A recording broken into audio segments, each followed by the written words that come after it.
চোখ বন্ধ কর মানু। আচ্ছা, ফাইনালি তোর আজকে বিয়ে। তুই কিরকম লুক চাইছিস বল আমার কাছ থেকে? তুমি যেমন পাবে তেমন সাজিয়ে দেবে। তুই কিরকম লুক চাইছিস বল?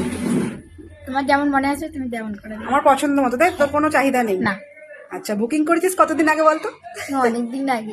8 মাস না? হ্যাঁ, 8 মাস আগে বুকিং করেছিস। ঠিক আছে, দেখা যাক কতটা লুক কিনতে পারি। আমাদের জন্য মিষ্টি নিয়ে আসছে, এত আমাদের জন্য মিষ্টি আনছে। সবাই ব্যস্ত তাই তো? ভাই নিয়ে এসেছে সবাই ব্যস্ত। কত মিষ্টি দিয়েছে দেখো।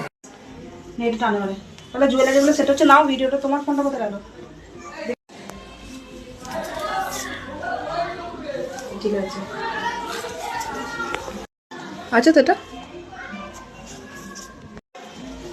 কত গয়না দিয়েছে মা গো।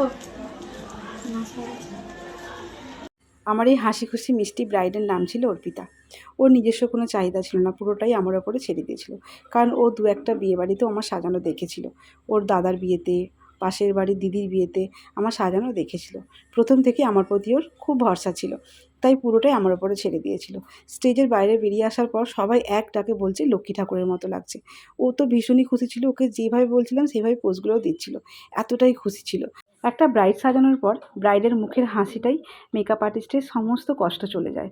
তো আমিও ভীষণ খুশি ছিলাম ওর খুশি দেখেই। তো সবাই কিন্তু বলছিল ভীষণই ভালো লেগেছে, লক্ষ্মী ঠাকুরের মতো লাগছে। তোমাদের কীরকম লাগলো অবশ্যই কিন্তু জানিও।